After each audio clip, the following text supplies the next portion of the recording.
Chris Stephens. Thank you, Madam Deputy Speaker. And let me start off by referring the House to my register of members' interest and indeed the fact I'm a proud member of the Glasgow City branch of Unison, one of the largest trade unions across these islands. And like many other members, including my honourable friend from Glasgow East, I am absolutely puzzled as to why there seems to be some industrial action. Every time we discuss industrial action law, there tends to be industrial action in the government benches. Could it be, Madam Deputy Speaker, that they are so outraged by this bill and that they're supporting the Lord's amendments that they're at the TUC rally outside?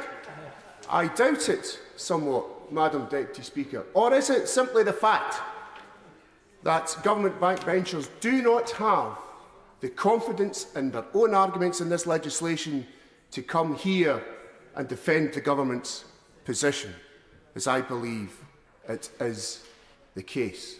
Because it seems, Madam Deputy Speaker, that the unelected House, the comrades at Ermine down the corridor, have a greater understanding of what happens in a workplace across these islands than the government does.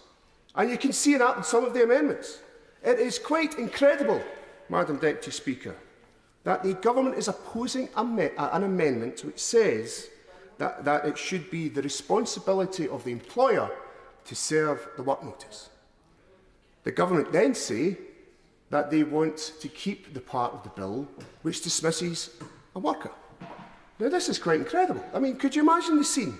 The day after industrial action, a poor individual who's went on strike gets back to their work and is told by the employer, "Where were you yesterday?" And they're going to answer the question, "Well, I was on strike." But they're then told, "Well, you were served a work notice." And that person will rightly say, "Well, where's the proof from you as the employer that I was served a work notice?"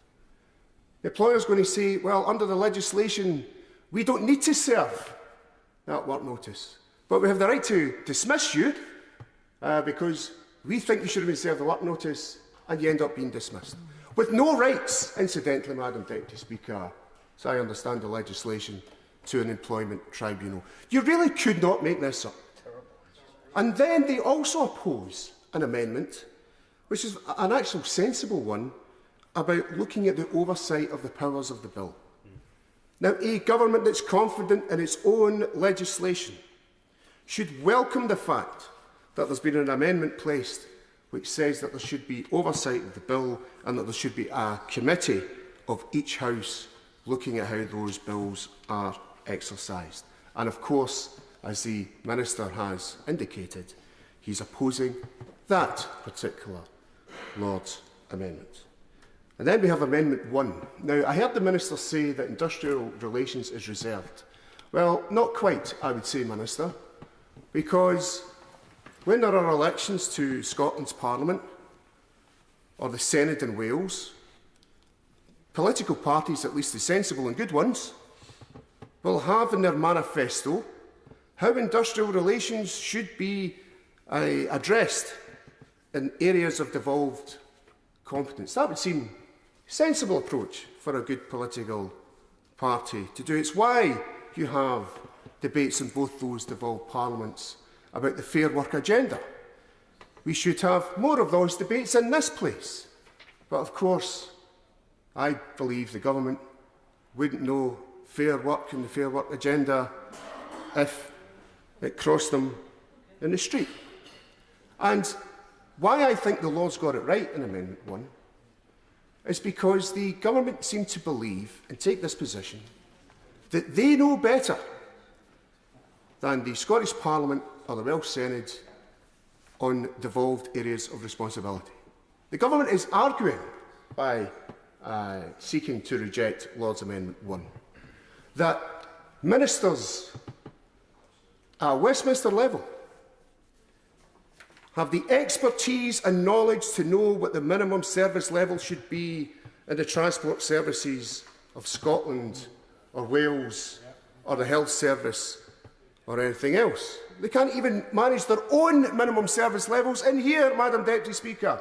What chance have we got that they seem to understand? If people seriously believe, Madam Deputy Speaker, that a minister in this place has an understanding of what the minimum service level should be and a devolved competence, then I would suggest to you, you must be a right Michael Blackley to believe that one. Because frankly, Madam Deputy Speaker, you couldn't make it up. It's a laughable position. And the Lord's got it right, that in this respect, the law should only apply to England. And then England's representatives should decide possibly whether the legislation should apply at all. And then we have this draconian police, but I'll give way to my honourable friend. He's making excellent points about the importance of industrial relations and Scotland having the expertise to deal with that. Would he agree with me that the industrial relations that we've had in Scotland in recent years have been far improved to the situation from Westminster Government, certainly in terms of negotiating pay and conditions for workers in Scotland? Well, I thank my constituency neighbour for that excellent intervention, because as my good friends from Glasgow East and indeed my good friend for Kilmarnock Loudon indicated earlier, the area of the United Kingdom with less industrial action is Scotland, actually, and it's because there seems to be a mature relationship between employers and trade unions in Scotland. Far more mature, it would seem, than the situation in England, for example, where we see government ministers bashing trade unions on a daily basis in the sofas of breakfast television. And I want to end, Madam Deputy Speaker, because I'm conscious there's other speakers wanting to come in this debate.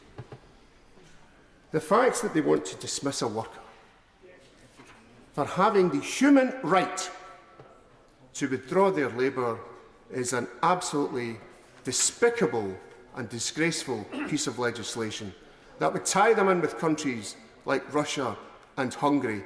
You would think that those examples would be the ones that the government shouldn't follow, and it seems quite frankly bizarre that they do want to follow them. And I will be in the no lobby tonight because I agree with the Lord's amendments. Yeah.